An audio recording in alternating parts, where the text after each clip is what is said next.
Hey, this is Wes W3KW. Welcome to the shack. On the bench today is my HAKKO FR-301 desoldering gun. And you know I do a lot of restoration work if you watch my channel at all. And this thing is an invaluable tool. And there are other ways to desolder, and I use those as well. None more convenient than this. This is the best quick and easy one-shot desoldering tool I've ever had. It's got a little flexible tip. You just heat a junction up with your iron. I keep it triggered and ready to go all the time. Boom, done. And then when you push the plunger back down and lock it in, the solder you just sucked comes right out the tip. You can grab it, it's cool, throw it away, done. Just fantastic tool. This is the Engineer SS03 solder sucker. It's made in Japan. It's just a terrific instrument. And again, I keep it right next to the desoldering tool and the heat gun. But if you're gonna do a lot of them, especially printed circuit boards, if you watched my restoration of the HP 8920A communications test set restoration, the power supply had 18 capacitors on it, which was 36 solder suckings, if you will, and this thing made quick work of that. So I mean, I think these are around $300, but I'll tell you, if this is your hobby, this is hey, put it on your Christmas list. It's a fantastic tool, and it's really well made. Now, that said, I use this thing all the time, and I dropped it, I think, on the bench. I don't know if you can see this, but there's supposed to be two, but there's a little handle you pull back, it locks, so you can pull the reservoir and dump out the solder.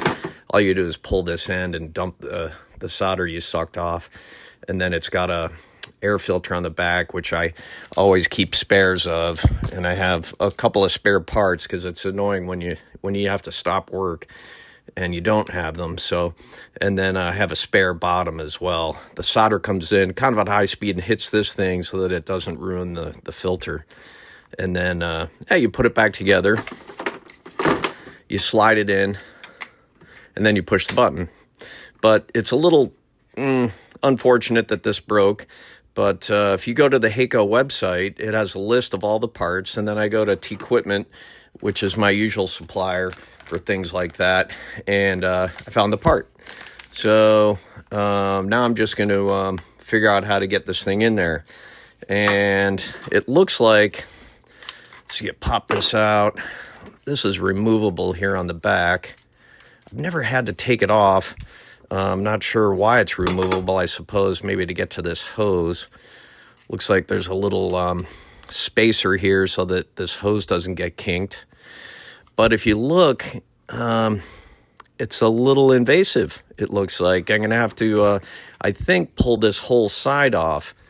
Now, if you've watched Paul Carlson at Carlson's Lab, and this has happened to me too before. I bought this HAKKO stand, which is just an invaluable tool to have, and to use with it. It just pops right in there. I stick it up on the bench when it's in use. And my rule is, if a soldering iron is on the bench or the desoldering tool is on the bench, it's on. And before I take it off the bench, I turn it off. And that's my personal rule, so that I don't leave the house with the thing on for days, because, I travel for a living. Unfortunately, it's very easy to do with this tool. You can turn it on right here, and there's no way of knowing whether it's on or off. Mr. Carlson, Paul, drilled this little dimple out here and put an LED in there. So I'm sure there's a way, when this thing is apart, because he did it, to get a little feed up here to a little tiny LED, and I'm going to see if I can't glue one in that opening myself while I'm in there, because it appears I've got to take this whole side off. It looks like there are temperature settings here. I forgot about that. But there's the only way to know that you have power.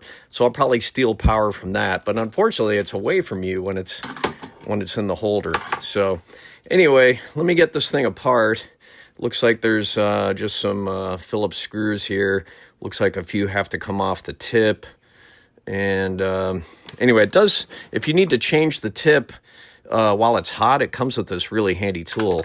You can pop this on, and while it's hot, you can get the entire thing off there so that you can put a new one on if you need to. But here's the sleeve. This pops out. But anyway, let me get going on that, and I'll update the video in just a minute. Wow, I'm really glad I got in this thing.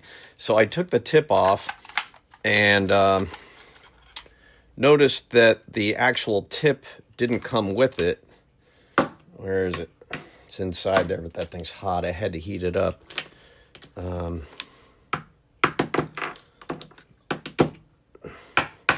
There it is in there. See that? It should slide out. There it is. And I pulled it out and noticed you couldn't even see through it. And I use this thing all the time. I use the drill that it comes with to open it up.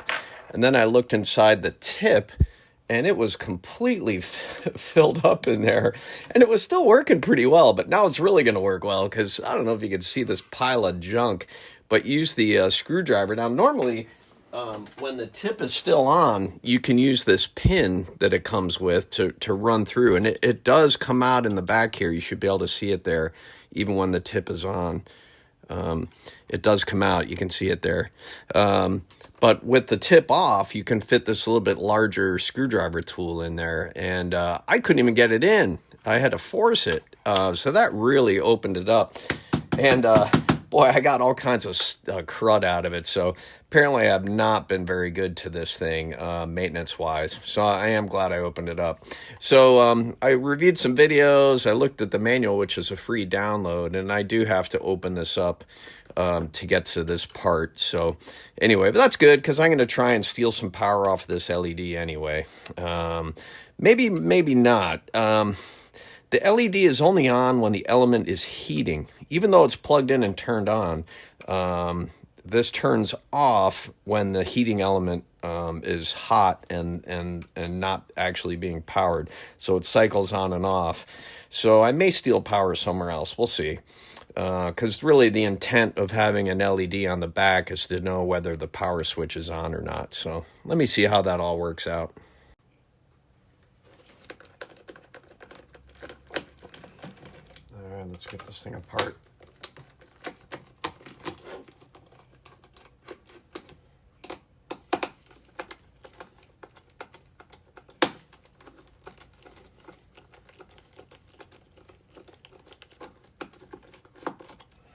A bigger screwdriver is warranted.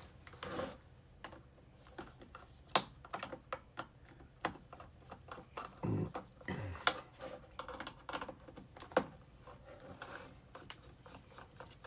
right, I'll spare you the agony of watching me taking screws out.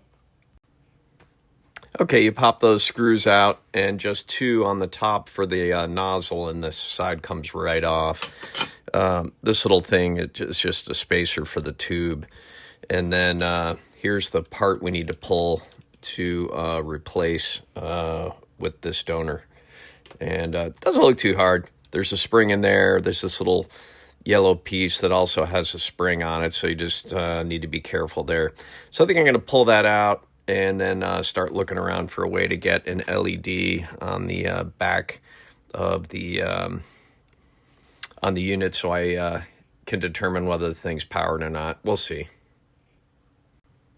Okay, here's what I came up with. I had to use a 110 volt LED. It's right here. And the original plan was to mount it back here like Mr. Carlson did on his in this hole right here. But the only way to do that is to use a very small form factor LED, which all I can find is like a 6 or a 12 volt. And it's a lot of work to get that to work on 120 volts. And these LEDs have a diode in line so that they only conduct on, one half of the AC cycle. And then they have a pretty high maybe a 10,000 ohm resistor in line. I'm not sure. I didn't measure it, but I was able to put the cover on, find a spot where it would likely fit. I marked the outside. I drilled it, and it looks like it'll just friction fit in there, because you need to be able to take both sides off. You can't really secure it in there. And I wanted it centered, and it is, and it fits in there pretty well. I put some heat shrink tubing on it, and really it's just a friction fit there.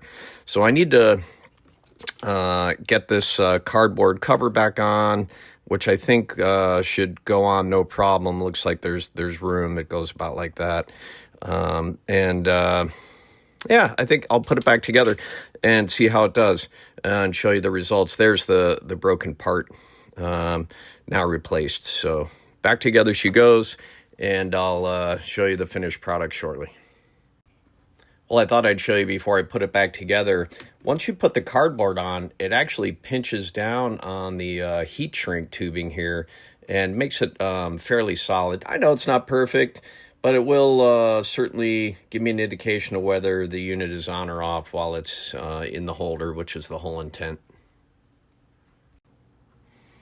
Well, okay, there it is installed. And let's check our work here and make sure it locks back.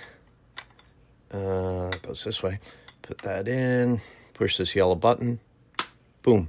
This locks down, and now I've got both the pulls to open it up. Makes it a little easier.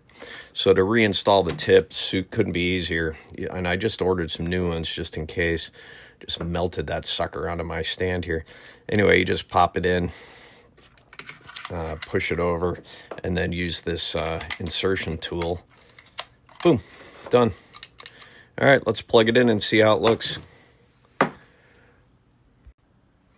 Okay, that's where the desoldering tool lives, right next to the heat air gun. And you can see why it's important to know whether it's on or not. It's just too easy to make a mistake.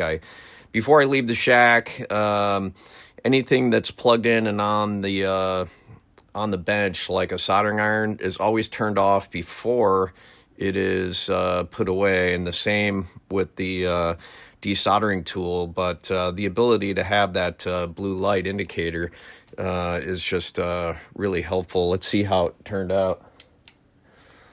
All right, see if I can zoom in for you. Get a little closer. I think you got it in there.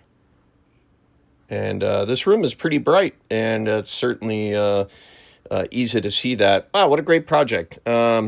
Now I can move on to other projects in the shack. That was much needed cleaning. Oops.